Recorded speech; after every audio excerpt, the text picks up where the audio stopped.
Have you ever sat back and watched what a few other people may be doing, the extreme success they're enjoying, and at just about the same time feel that maybe success was just slipping through your fingers? Why does that happen? How does a guy like me, no formal education, no business experience, earn millions of dollars, build a business that operates all over the world? I don't have any special talent and ability.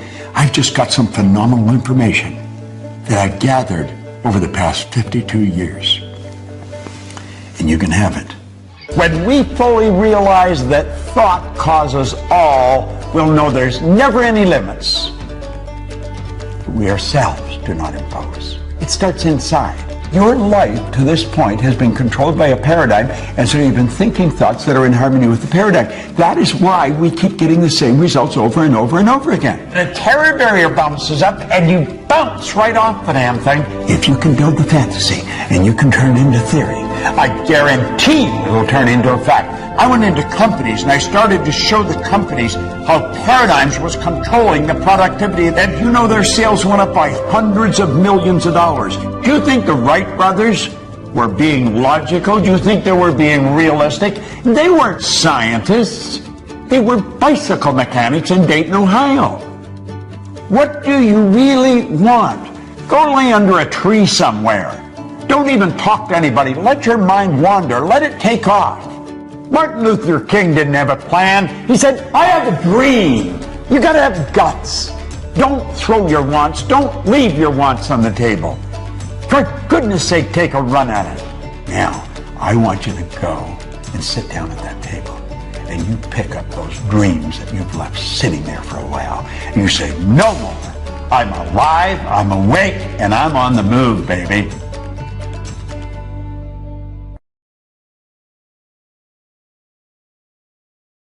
Hello there and welcome. I'm Bob Proctor from the Proctor Gallagher Institute, and I've got some information that I think you're going to enjoy. I'm going to share a bit of a personal story with you and then reveal something that I've discovered that could change your life just like that. Have you ever sat back and watched what a few other people may be doing, the extreme success they're enjoying, and at just about the same time feel that maybe success was just slipping through your fingers? If you feel that your success has been slipping through your fingers in your relationships with loved ones, maybe your own children, maybe your business associates, or if you feel success has been slipping through your fingers insofar as your business, with your income, if you feel success of any kind has been slipping through your fingers in an area, maybe in sports or some area that I have not mentioned, I want you to go immediately. Don't put it off. Don't think you have something else to do. Do it right now. Sit down and take a pen and a pad and focus on that area that you want to change. And I guarantee you, if you can isolate what you want, I can show you how to get it. It's so easy to read in the paper, you see on TV. Well, it could be a personality, but it might be a relative or a person down the street, or maybe somebody you went to school with that you really didn't think was that bright, but they're enjoying tremendous success. And you just seem to be getting the same results all the time. Well, I discovered something. It took 9 years of intense research on my own personal part. But when I discovered it, I thought I had the keys to the kingdom. And all I wanted to do was share it with other people. So I'm going to ask you to open your mind a little and really become super honest with yourself. And I believe if you do, I'm going to show you how to get results that stick. Now, this isn't a game we're playing. This is a life that we're living. Many, many years ago, when I was a very young man, a man that became probably the best friend I'll ever have gave me this book. Now, this particular copy I've been reading for the past 52 years. It's Napoleon Hill's book, Think and Grow Rich. Now, it's fairly obvious. I've been reading this book for a long time. Pages are falling out of it. The covers come off, but I stick with it, and I keep reading it. Now, it's not that I'm such a slow reader, it's just there's so much in this book. And I have found that regardless of what level of success I may enjoy, I can always find how to raise the bar through studying some of Napoleon Hill's material. Now, let me go back to the time I was a little kid. And this is the part I think probably that you'll be able to relate to. I did things I didn't want to do, and yet I was doing them anyway. And I'd get caught, and the teacher would say, "Why did you do that?" I said, "Well, I don't know." "Well, what do you mean you don't know? You know better." "I know." "Why'd you do it?" "I don't know." And quite honest with you, I don't know, or I didn't. And I go home and my mother would go through the same deal when I did something. "Why did you do that?" "I don't know." "What do you mean you don't know? You know better." "I know." "Well, why'd you do it?" "I don't know." I remember I was in the Navy and commanding officers say, "Proctor, yes, sir. Why did you do that?" "I don't know, sir." "You know better than that." "I know." "Why'd you do it?" "I don't know." You see, all over the world, there's people doing things they don't want to do. It's giving them results they don't want to get, and they do it anyway. Why does that happen? Why is it that an individual will graduate from a prestigious university with a very beautiful degree and yet not capitalize on it? You see people every day who are absolutely brilliant. You know some. You're related to some. They've got degrees coming right out the end of their business card, and they're not making it. They may be broke. If they're in business, the business is stuck. Why does that happen? Well, I found out because of what happened to me reading this book. You see, when I started to read this, everything in my life started to change. Now, I was given a directive by the man that gave me the book, Raymond Douglas Stanford, and he said, "Bob, if you do exactly what I tell you, until you find out I'm lying or I don't know what I'm talking about," he said, "you'll get results that shock you." Now, I've got to tell you, up to that point, I had been going down many roads, and they were all wrong roads. I was 26 years old. I had never held a half-decent job. I was earning $4,000 a year, and I owed $6,000. I just wasn't making it. I was stuck. And it had always been that way. And I didn't know how to change it. I wanted to, and I didn't know how. And he said, "Do exactly what I tell you." Well, you know, from the time I picked this up to 1 year later, my income changed and my life changed like night and day. Now, do you know, it's almost like daytime becoming night. You don't really notice it happening. You just notice, my goodness, it's dark out already. Well, that's the way my life changed. And I went from earning $4,000 a year, which was the most I'd ever earned up to that point, and I took it up to $175,000 a year. Now, you may be wondering, what was I doing? Because I'm going way back to 1961. I found out that it really doesn't matter what you're doing. Well, it does, but for the most part, it doesn't. What matters is how you're doing it. You see, when I read that book, I set a goal. I wanted to have $25,000. I gave myself a decade to do it. I really didn't believe it would happen. And I started cleaning floors on the side after my normal job, just to make a couple extra dollars. I ended up cleaning floors in Toronto, Montreal, Boston, Cleveland, Atlanta, London, England. My income shot up to over $5 million. And I didn't know what I was doing. I had to figure it out. And I sat down and I started to think, what happened? I had been raised to believe much the same as you've been raised to believe. If you're going to earn a lot of money, you've got to be really smart. But you know something? I knew I wasn't very smart. And I'm not putting myself down. I just knew I wasn't very smart. But I was earning a lot of money. Now, I'd also been raised to believe if you're going to have a good job or get a good position, you've got to have a good formal education, go to school to get a degree. I didn't go to school. I got kicked out of school after 2 months in high school. Now, I was happy about it, but so were they. See, I was really a misguided kid. I didn't have any formal education. I didn't have a good position. I owned the company. Now, you've got to admit, that would cause any thinking person to be a little confused. And I couldn't figure out what happened, but I wanted to know. I wasn't satisfied just with the fact that I was winning. I wanted to know why I was winning. And so I began to study. And I have never stopped. Now, one thing led to another, and I ended up walking away from my own company and taking a job. I took cut from income from a few $100,000 a year to $18,000 a year. In 1968, I went to work for the Nightingale Conant Corporation. Now, Earl Nightingale and Lloyd Conant became my personal mentors. And of course, because of my association with them, I became exposed to some absolute giants in the area of personal growth.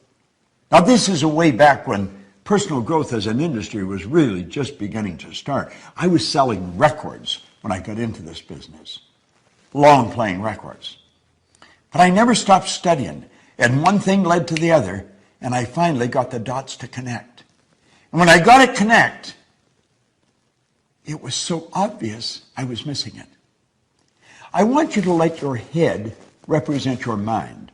Now, first of all, nobody's ever seen the mind. Mind is activity. Mind is not a thing. Your brain is not your mind. Your brain is an electronic switching station that alters the vibration you're in. And the vibration you're in dictates what you attract, but that's another subject. I want you to let the top half of your head represent the conscious mind, the bottom half represent the subconscious mind. Now, it's the conscious mind that school focuses on. That's where we gather all the information. If I could show you a graphic, you would see the conscious mind loaded with books, and the subconscious mind has a paradigm locked up in it. Now think of that for a moment.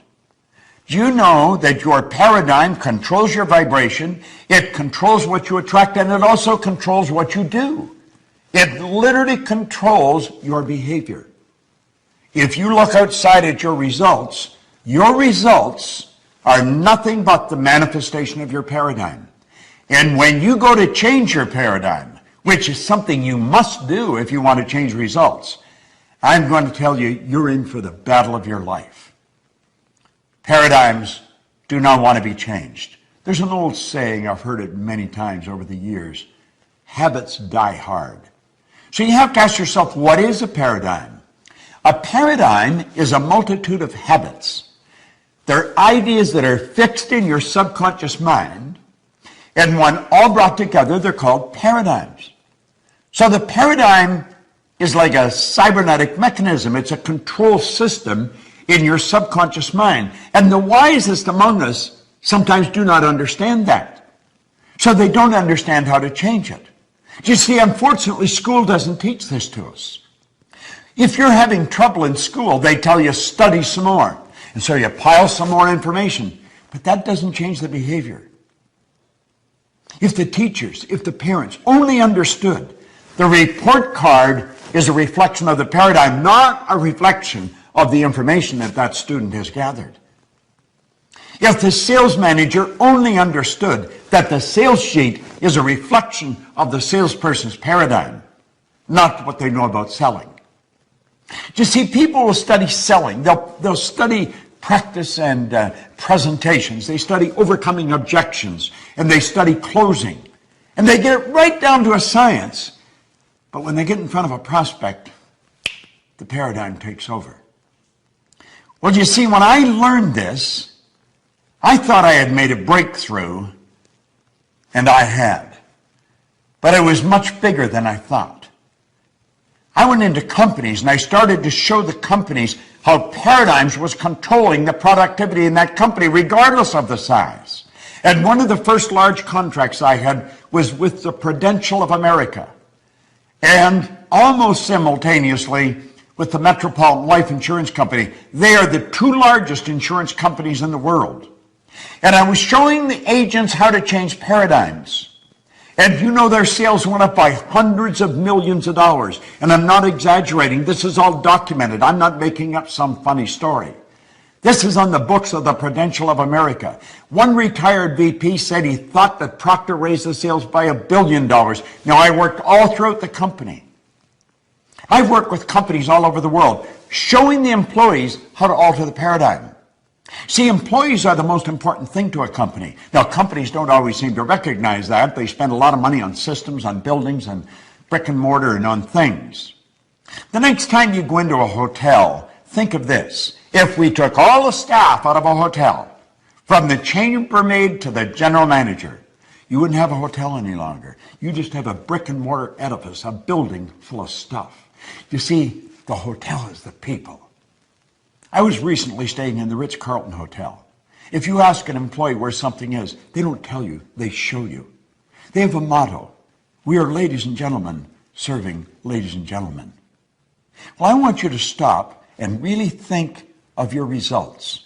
And then ask yourself, do I know how to get better results? Oh, you do. I'm talking about from relationships to selling to building your business. If you feel, and without any formal education, without any real business experience, I built a pretty successful company. And I have been building successful companies and helping companies change, build bigger companies for 46 years now. There might be 1 or 2 people that are still alive that have been out longer than me. You see, I'm going to be 80 on my next birthday. But you want to know something? I got as much energy as a person in their 30s or 40s. And I'm going to tell you why. I understand who I am. I understand how to express the higher side of my own personality. See, we don't get energy, we release energy. And desire is the triggering mechanism to release the energy. Well, I can show you. I can show you how to alter the paradigm. I'll help you understand how it was built, because it's genetic. It was started right at the moment of conception, when all of mom's DNA and all dad's DNA came together and formed the nucleus of you. And then 280 days later, you made your great debut on this planet, and you were programmed environmentally. I'm going to show you how to change it. I'm going to show you how to take the knowledge you've already got and compound your results. Turning your annual income to a monthly income, it's doable. I can show you how to do it. I'm not exaggerating, not even a bit. It's shocking when you stop and think about what you're capable of doing. Edison one time said, if we all did what we were capable of, we would astonish ourselves. You know something? I think it's time we started to astonish ourselves. See, at the Procter Gallagher Institute, we give you information that produces results that stick. It's not a blip on the screen. I feel good, so it goes up, but it comes back down. We're going to show you how to change that automatic pilot that's lodged in your subconscious mind. We're going to show you how to alter that paradigm and how to consciously and deliberately build the paradigm that will produce the results automatic that you seriously want. I just love this material. I absolutely love it. And I love sharing it. I love watching people change right before my eyes in seminars. I don't have any special talent and ability. I've just got some phenomenal information that I've gathered over the past 52 years. And you can have it. If success has been slipping through your fingers, you can stop it right now. And you can produce the results you want, results that stick. This is Bob Proctor. Thank you.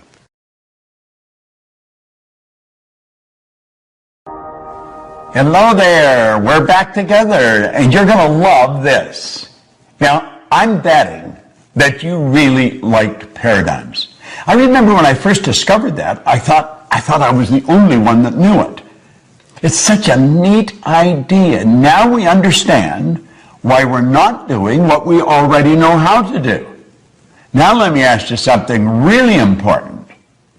Are you, or maybe a loved one, a family member, somebody that you're very close with, leaving your dreams on the table? Insofar as your money is concerned, or maybe the travel you'd like to do, or relationships that you want to develop, or the health that you really, really, truly want to enjoy, or maybe even your love affair. You're missing it. The dream has escaped you. How would you like to know a formula that's as exact, it's as exact as mathematics on how to get what you want? See, most people are really extras in their own movie. They look at somebody else and they think, wow, if only I could do that. Well, let me let you in on a secret. You can do that if that's what you want to do. I'm betting that is probably not what you want to do. That's what they want to do. And you know something? If they're doing what they want, you can do what you want, and I can do what I want. See, we're all working with the same mental faculties. We're all working with the same power, and we're all working with the same laws. So it's a matter of understanding how to set and how to achieve goals. Have you ever been really ready to do something and you were scared stiff, and so you backed away and left it back on the table? I know I've been like that. I know a lot of people are like that. Well, if you've done that in the past, or a loved one, you can share this with them. And I would suggest that you do invite some friends in and share this with them, and then sit around as a group and openly and very transparently discuss these hang-ups that we've got, because we've all got them. You're not the only one with them. Now let's stop and think about goals. You know, Thoreau was, he was quite a guy. He said, if a person will advance confidently in the direction of their dream and just endeavor, in other words, you only have to give it your best shot, endeavor to live the life that you've imagined. Do you know what's going to happen? He said you'll meet with success unexpected in common hours. You'll be on your way downtown to do some shopping, and you'll think, I did it. I actually did it. I reached the goal. Do you know the beautiful part about working with goal setting and goal achieving with the right rules by law? That's exactly what happens. You reach the goal and you're motoring at such a speed and having so much fun, you get past it before you realize you've already done it. You're probably off to the next one. Do you know what it is? It's a habitual way to live a creative life that's fulfilling, that really leaves you inside like you've got something. Now, I refer to the system that we use in the Proctor Gallagher Institute. I refer to it as the ABC of goals. Now, you'd say, well, this looks pretty elementary. Well, I'm going to let you in on a secret. It is very elementary. It's just that most people never really learn it. Now, I'm going to talk about the A level of goals as doing things you already know how to do. I had a young guy come up to me one time in a seminar, and he asked me if I'd talk to him about his goal. And I said, sure, what's your goal? He said, I want to get a new car. I said, okay, what kind of a car do you want? He said, I want a new Pontiac. I said, I see. I said, what are you driving now? He said, a Pontiac. Well, you know, some little guard stuff to jump up in my mind. And I said, how old is your car? And he says, it's 4 years old. Well, I said, it's probably time you got another car anyway. You know, I said, how long have you had it? And he said, 4 years. So I said, now let me get this straight. You have known for 4 years how to get a new car. Yeah? Well, I said, then that wouldn't constitute a goal. Now, that doesn't mean you don't get a new car and you don't get a new Pontiac. You can get a Cadillac if you want. You can get a Maserati if that's what you really want. And you should get a car. But you've known for 4 years how to get a car. You see, the beautiful part about goals and understanding it is goals are not to get. Goals is not, you don't set goals for acquisition. You set goals to grow. You set goals to reach inside and stretch and go where you've never been. You set goals to take you to a place you've never gone before. And you grow as a human being, and you know something, you never go back. So A-type goals, forget it. Now let me let you in on a little secret. I'll caution you. Probably all the people you mix with deal with A-type goals. Now why do I say that? Because we're attracted to people that are on the same frequency as us, that are in harmony with us. We talk about the same things, we like about the same things. So when you go for that new goal that's beyond the A-type goal, they're not going to support you. It's not that they don't love you. It's not that they don't want you to win. They don't want you to leave. That's right. They don't want you to leave, and you're going to leave. You're going to raise your consciousness, and you're just automatically going to attract a whole new world into your life. So where do we go if we don't do A-type goals? Well, you go to a B-type goal. Now, many of the people that really think they're shooters, they're really making it happen, they're going after B-type goals, and this really doesn't cut it. It really doesn't cut it. You know how I said in paradigms you got all this knowledge, but you're not using it? Well, that's true in the B-type goals too. See, the person that's after the B-type goal, they pay attention to what's going on in their life. They know how much money they've got in the bank. They know how much is coming in. And they're pretty accurate when they survey their world. I'm talking about their material world and their social world of, him and her and it and them, the people that they could go to for support. And they've got to have a plan. The plan has to be right on the money.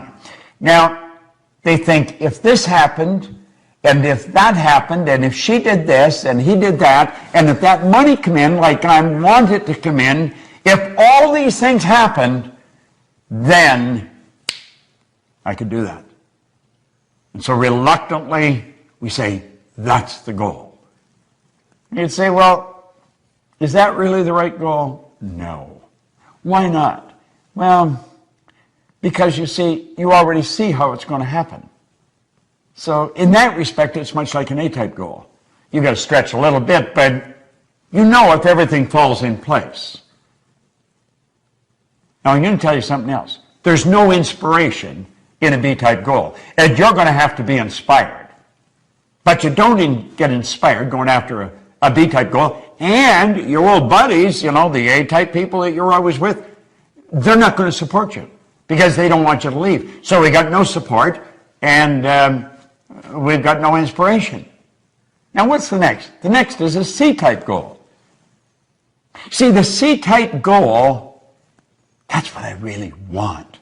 When you sit and you daydream, you may have a couple of drinks in your mind, whoa, and you're off on a trip somewhere. If only we could do that. If only we could do. And you're fantasizing. But you see, there's a problem with fantasizing. You have been told you don't fantasize. That's not being realistic. It's totally illogical to think that you can do that. Well, that's pretty interesting, It really is pretty interesting. Because if you go back and you study in history and you take a look at the people that have really made their mark, they've been ordinary Johns and Marys who have done something that changed the entire world. Now, you'll often hear people say, well, one person can't change the world. I'm going to tell you something. One person changed my world. And I'll lay you odds, you get locked into this and you share it, and they're going to say you've changed their world. See, we've got to be able to get beyond that barrier of logic. We've got to break through that paradigm. That line that separates us from what we want? It's a paradigm. That's all it is. Do you think the Wright brothers were being logical? Do you think they were being realistic? They weren't scientists. They weren't aeronautical engineers. They were bicycle mechanics in Dayton, Ohio. But they were going to fly. Now, even their daddy was a bishop in a church. He told them they were going to burn in hell for even suggesting that they could fly. But and I know, they introduced us to the kingdom of flight. And it wasn't that many years until we were on the moon. Now think, they crashed right through the logic barrier. They went right through it. They didn't let it stop them. Now you may say, but they're different than me. Well, they probably are. They didn't leave their dreams on the table, and you may be leaving your dreams on the table. Get them off the table. Get them back in your mind. Fall in love with them. Plant them in your heart. What did Solomon say? As a person thinketh in their heart. You've got to get emotionally involved with this. How does a guy like me, no formal education, no business experience, earn millions of dollars, build a business that operates all over the world? I do it because I don't let logic stop me. I'm not afraid of losing. Now think, what do you really want? Go lay under a tree somewhere. Don't even talk to anybody. Let your mind wander. Let it take off. Go to the land of imagination. Think about it. Let your mind wander. Go right through the terror barrier that we call logic. I'm going to teach you something about the terror barrier later, but I want you to stop and think of what you want. I had the very good fortune of working with Sir Edmund Hillary. Now, you might not even know who he is, although he hasn't been gone very long. He is the guy that was the first person to stand on top of the world. He was the very first man to stand on the top of Mount Everest, along with Tenzing Norgay, his Sherpa guide. So you know the beautiful thing about them, this little side deal, neither one of them would say who got there first. Tenzing Norgay didn't say. Edmund Hillary didn't say. But they were the first, Hillary and his Sherpa guide. Now, Ed Hillary was a beekeeper from New Zealand. He was a beekeeper down in Auckland, New Zealand. Where did he get the idea that he could do something that has never been done before? People died. There's people encased in ice up there. They're never coming down. They tried to do this. They've been trying to do this for centuries. Just like the Wright brothers, there's people trying to fly for centuries. But you know the strange thing about it? Ed Hillary went up there in 1951, he failed. He went back in 52, he failed. Now there's people around him saying, you've got to be out of your mind going back there. You're going to kill yourself. But in 1953, he stood on top of the world. I had the pleasure of working with him on a couple of occasions, and the only difference in Ed Hillary and myself that I could see was in his size. He was a big man. You say, but I'm not like Hillary, and I'm not like the Wright brothers. You're exactly like them. You're exactly like them. There's a spiritual power within you that's perfect. Your spiritual DNA is perfect, and it's forever seeking expression with and through you. That's why you want things. Don't throw your wants. Don't leave your wants on the table. For goodness sake, take a run at it. Go sit down at that table. Get a pad and a pen out and start thinking, what do I really want? I want to be financially independent. That's something all thinking people want. I'm going to tell you something. When you have no money problems, you'll be amazed how much free time you have. You see, in this program, we talk about wants. We're not talking about what we think we can do, and we're not talking about what we've done in the past. We're talking about where we're going, what we're going to do. What do you want? I guarantee you, if you can describe it, if you can see it in your head, you can hold it in your hand. That's exactly the way it works. Napoleon Hill, my mentor, he said anything the mind can conceive and believe, it can achieve. Now, you may not believe you can. I guarantee you stick with us and you keep studying what I'm sharing with you, and you'll change your beliefs. See, I found out that was one of the keys in my success. I changed my belief. See, our belief system is based upon our evaluation of something. And frequently, if we reevaluate a situation, our belief about that situation will change. There's a three-step process for goals, goal setting and achieving. It's fantasy, theory, fact. You've got to build the fantasy. And it's okay to say that it's just a fantasy. That's where everything starts. That's where your clothes started. You probably have synthetic fibers on. We didn't always know how to do that. The building you're in, the air conditioning, the heating system, your cell phone, your computer. The fact that I can shoot this here and you can sit there and watch it. We weren't always able to do this. Somebody fantasized. And then they turned their fantasy into theory. See, they went from using their imagination and they began to use their reasoning factor, and they started to add thoughts to it. And they started to bring it together. And they started to give it some serious thought. It's like Hillary said, I bet I can get to the top of that mountain. Everybody's saying they're crazy. But they didn't know what he could see. He could see what they couldn't see. The Wright brothers. One was saying to the other, I see it, brother, I see it, I see us up there. And when they got up, they were only up for 14 seconds. And somebody said, yeah, but their first flight was only 14 seconds. And they said, we not only got up there, but we stayed up there for 14 seconds. See the difference in perception, in attitude? Don't listen to anybody else. The only person you want to listen to is somebody that's accomplished more than yourself and know that they're no better than you. Listen to them. do what they tell you. I know how to win. If you can build the fantasy and you can turn it into theory, I guarantee you it'll turn into a fact. You hold the idea in your mind and it must manifest in form. That is an absolute law. The wealthiest man in the world in 1908 really started this movement that we are talking about today. Andrew Carnegie told Napoleon Hill, he said, any idea that is held in the mind, that's emphasized, that you fall in love with, that's either feared or revered, will begin at once to clothe itself in the most convenient and appropriate form available. Now, I want to share something that a lady come up on an airplane and give to me. She said, your materials really helped me. I want to give you something that's helped me, and it'll probably help you. It's a wonderful quote, and no one gets credit for it. Said, blessed are the humans who look for unseen things that are intuitive, but not yet accepted into the reality of life. The intuitive is the feeling part of you, the part that can see something nobody else can see. You see it in your mind. It's never been accepted into the reality of life by you or any of your friends or relatives or loved ones.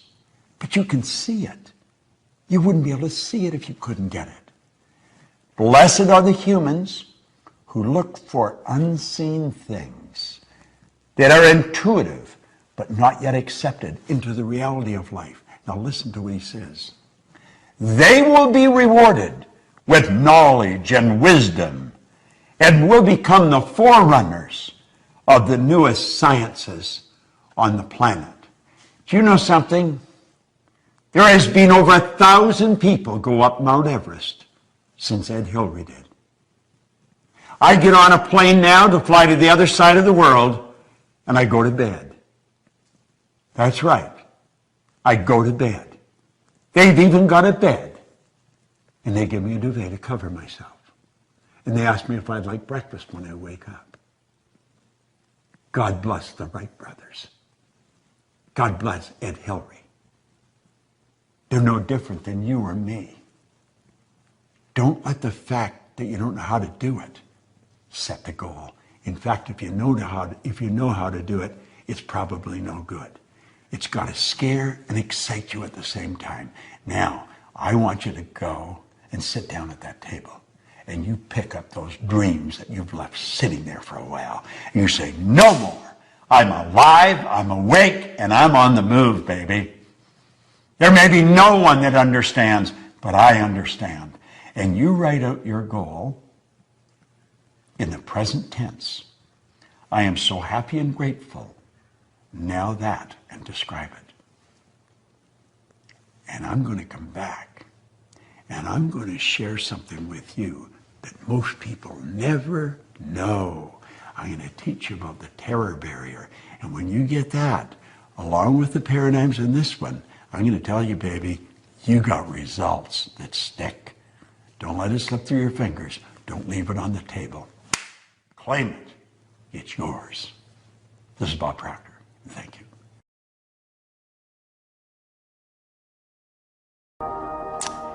Well, here we are back again. Now we've got some understanding of what paradigms are. We know that if you know how to get to where you're going, you're probably going in the wrong direction. You're not going after what you want. See, the beautiful thing about goals is that it's a forever, never-ending experience. You're going on a journey. You're always going where you've never been. That's what life is about. Life is an exciting adventure. It should never be a bore. And it can be, but only if you follow the right rules.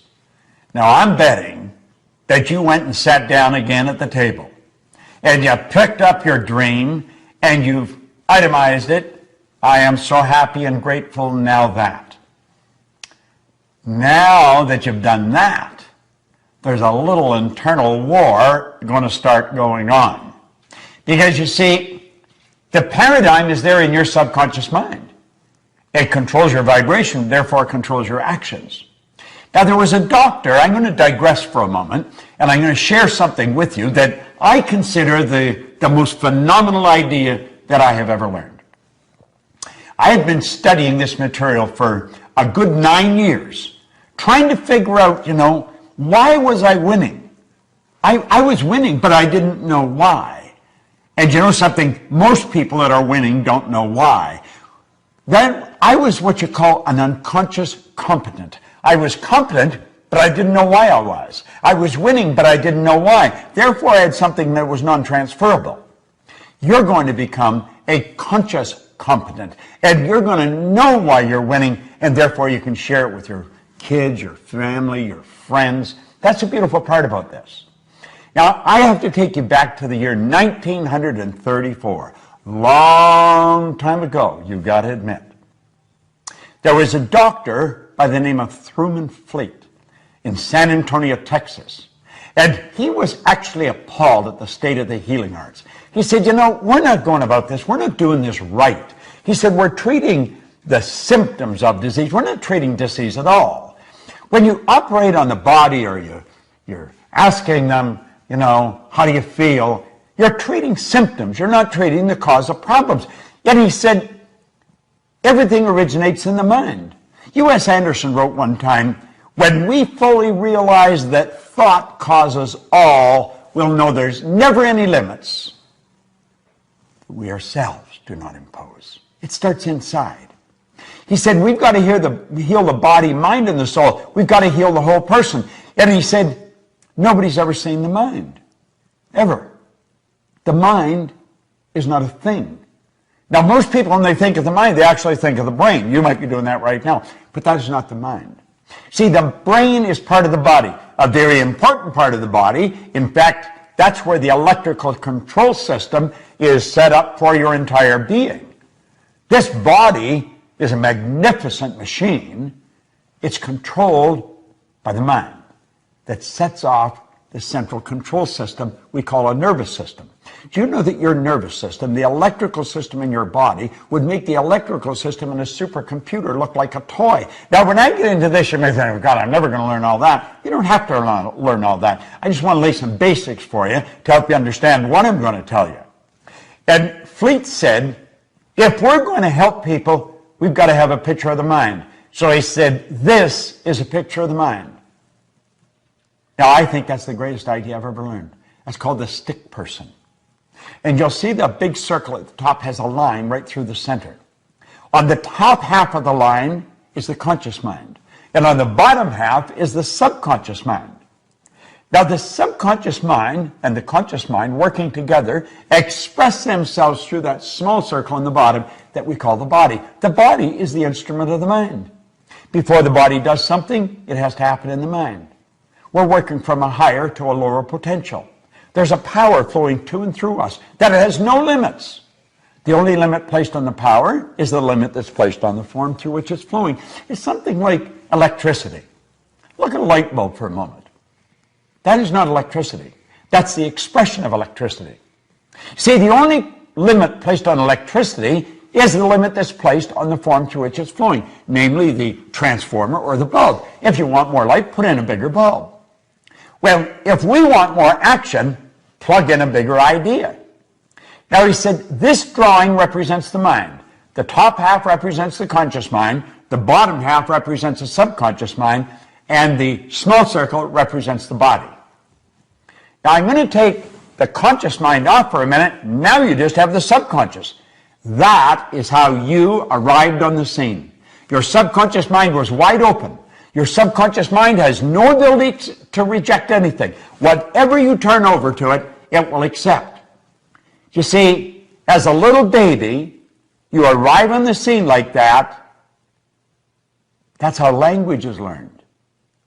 That's how you pick up all the idiosyncrasies of the people around you. Now, there was genetic conditioning prior to you arriving on the scene. That's why you look so much like your relatives. But then you arrive, you learn the language of the people that surround you. If there's 4 or 5 languages spoken around you, you learn all 4 or 5 languages. There's many places in the world where babies learn 4 or 5 languages before they even go to kindergarten. But as you start to get towards time to go to school, that psychic barrier starts to come up and the conscious faculties begin to develop. And that's when you start thinking for yourself. But you see, what to think has already been programmed. See that X in the subconscious mind with the puffy little cloud around it? That's the paradigm. And of course, that puts the body in an X-type vibration. Now there's a power flowing into your consciousness. It never stops. And as the power flows in, you build ideas. And what kind of ideas do you build? X-type ideas. Why? Because they're in harmony with the paradigm. If you start to think thoughts that are not in harmony with the paradigm, it causes quite a bit of discomfort. Now think. If you've never jumped out of a plane, go up in a plane and contemplate jumping out of it. You'll start to feel very uncomfortable. You see, it's not an X idea. It's not an X idea. Now, it could be that you get involved with that, but not as long as you're thinking X-type ideas. Now, do you see, your life to this point has been controlled by a paradigm, and so you've been thinking thoughts that are in harmony with the paradigm. That is why we keep getting the same results over and over and over again. There's no secret to this. It's predictable. If you watch people, you'll watch how they move. There's habit patterns being expressed, behavioral patterns that's producing the same result. Now let's move this ahead. I call that state bondage. Now we're going to move ahead, and we're going to move into a state that I call reason. Remember I said that power flows in and you can make anything out of it you want? Well, there's a why idea floating out there. What is the why idea? The why idea may sell the house and move to another country. The why idea may quit the job, start your own business. The why idea may bet everything you've got on yourself and your ability to start and build a business. That why idea is one scary little sucker. But you know something? As long as you keep it in your conscious mind and just think about it, everything's cool. And you see, while your dream was on the table, everything was fine. It's something you looked at every now and then. You were capable of seeing it and thinking it, but you never really got emotionally involved with it. That's why it stayed on the table. The idea came to your mind off and on, but it slipped through your fingers. And that's what happens with most people. Success is slipping through their fingers. It lands and lays and stays on the table. What we want to do is turn that idea over to that power inside. Now, what happens when we do that? Well, let's stop and think of what I said. I said the X energy in the paradigm controls the vibration. Now, on a conscious level, vibration is referred to as feeling. You'll probably want to watch this maybe 4 or 5 times because it probably is foreign information. And as you watch it 4 or 5 times, you'll say, damn, that makes so much sense. And it really does because it's the truth about what we're doing. Well, the X energy causes us to vibrate the way we're vibrating. And if somebody says, how do you feel? You'll say, pretty good. Or I don't feel too good. What you're really saying is, I'm in a great vibration or I'm not in a very good vibration. What happens when you're not in a very good vibration? You're emotionally involved in a negative idea. See, your subconscious is your emotional mind.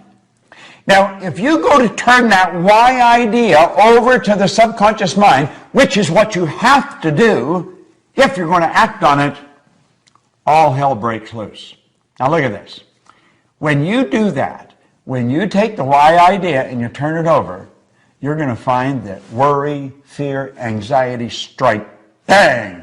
A terror barrier pops up and you bounce off that terror barrier and you go right back into bondage. You think, oh God, I don't really want to do that. I mean, I don't need all that money. And I'd have all those income tax problems. And besides, I don't want to have the responsibility of a company. I may not earn much here, but I feel safe here. That's what keeps most people where they are. You see, the worry is on a conscious level. You worry you're not going to put it all together. Remember, you can't see the results. You can't see how you're going to do it. And that worry instantly turns into fear. You impress worry, and it turns into fear. Now, whatever's impressed must be expressed, and it turns into anxiety. Now, in a future lesson, I'm going to show you where it goes from there. But for the benefit of this lesson, you don't like to stay in an anxious state. And a terror barrier bounces up, and you bounce right off the damn thing, and you go right back into bondage. Have you any idea how many people do that? Have you any idea how many people are doing it today that are just about a 9-iron away from where you're sitting? Your friends, your relatives, people that are absolutely brilliant, and you'll look and you'll say, you could do that without any trouble. You're so smart. We think they can, but we can't. Do you want to know something? You're every bit as smart. All the knowledge there ever was or ever will be is locked up within you. Now think about what I'm saying. All science and all theology, the only two sources of reference we've got to go to, tell us that we've got deep reservoirs of talent and ability within us. We're spiritual beings, and our spiritual DNA is perfect. There's perfection within us, and Spirit's always seeking expansion and fuller expression. There's something in you that wants to express itself in a greater way. There's something in you that wants you to reach, that wants you to stretch, that wants you to get out and do something. But that terror barrier, boom, every time you think of doing it, it scares the daylights out of you. See, the XY energy doesn't mix. It's opposing energy. It sets up a foreign vibration, and it causes a very uncomfortable feeling. I want you to think of this for a moment. I want you to imagine that maybe we're at the end of the road. The two of us. We may be buddies, but we're at the end of the road. Now, you know when you get to the end of the road, if you're here for a long time, you could end up where your mind is as sharp as a tack, but the body just isn't cutting it. And they may have us tied in a wheelchair so we don't fall out, or in a crib bed, because there's no strength in the body. It's depleted, but our mind is sharp. So all we got to do is sit there. Wouldn't it be a terrible thing to reflect back on all those dreams we left on the table? Wouldn't it be a terrible thing to sit there and say, I wonder what would have happened if we had moved there? I wonder what would have happened if I had built that company. I wonder what would happen, but I can't go back. If only I could go back and do it again. If I had known just how short life really is. If only. Wouldn't it be much better to sit there and relive all the big moves we made? Even the big losses would be exhilarating to relive them. Wouldn't it be wonderful to go back and relive the dreams that we conquered? Oh my goodness, I think that would be great. Well, you see, you've got a choice. And you can go crashing right through that terror barrier. Joseph Campbell said, the cave we feared enter holds the treasure that we seek. Now, you see, you've got it within you to just say, I'm going for it. See, on the other side of the terror barrier is freedom. And you know that's what we seek? If you go to Washington, D.C. in the United States of America and go visit the Korean Wall, in honor of all the Americans that lost their life in Korea, you will see carved into granite, freedom is not free. You don't have to know how to get there, and you don't have to have a plan. Martin Luther King didn't have a plan. He said, I have a dream. You see what I'm saying?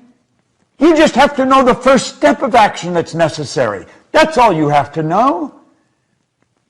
You got to have guts. And you know something? The more understanding you have, the more guts you will have.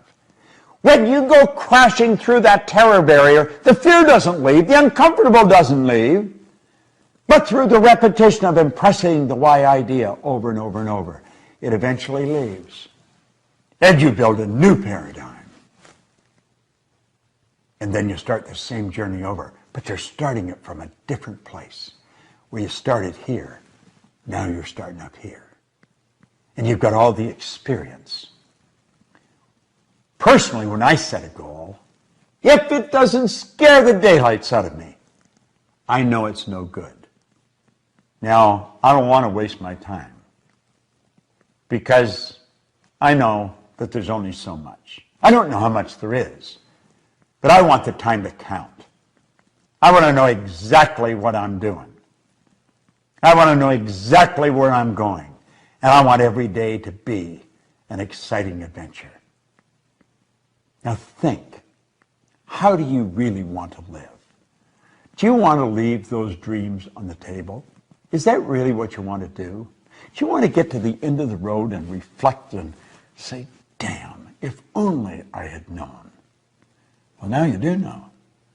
Now, it doesn't matter if anybody else knows. I know, and you and I can become connected.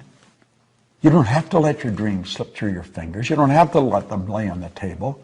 And you know the beautiful part about it is, neither do your friends or your relatives or your kids. You realize when you learn this, you've got something that's transferable that you can give to their children, and the breed will just improve to no end. No one in my family ever went to school. So when I was 15 or 16, they said, are you going? No, I'm out of here. That was accepted. That was part of the paradigm. I started to study this material before any of my children were born. I didn't ask them if they were going to go. I just changed one question. Where are you going to go? Do you know something? They all went to school. Isn't that strange? It's so strange. Now you may wonder whether your friends and relatives and neighbors are going to accept you. Probably not at first. They'll think you're a little crazy. But Edison's relatives thought that. The Wright brothers thought that. Hillary's brothers and sisters thought that. I went to dinner with my sister and her husband, and my wife's sister, and Gina, and her husband, on my birthday here just 2 or 3 weeks ago. And my sister and we're very loving, but we're not really close. She's very busy running a business, and I am. My brother and I, he's in Southern California, I'm in Toronto. So although we stay in touch and, we love each other, we don't spend a lot of time together. We're very busy reaching our own goals. And Helen said, Al and I sat in Florida and we talked about you. And we talked about the change that's taken place in our family since you picked up Think and Grow Rich.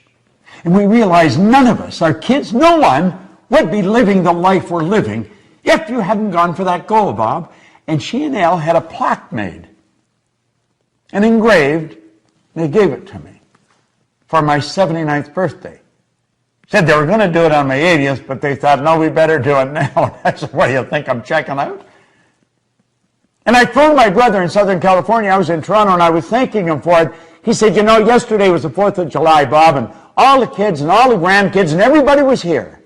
And I read them what was on the plaque that Helen was going to be giving you.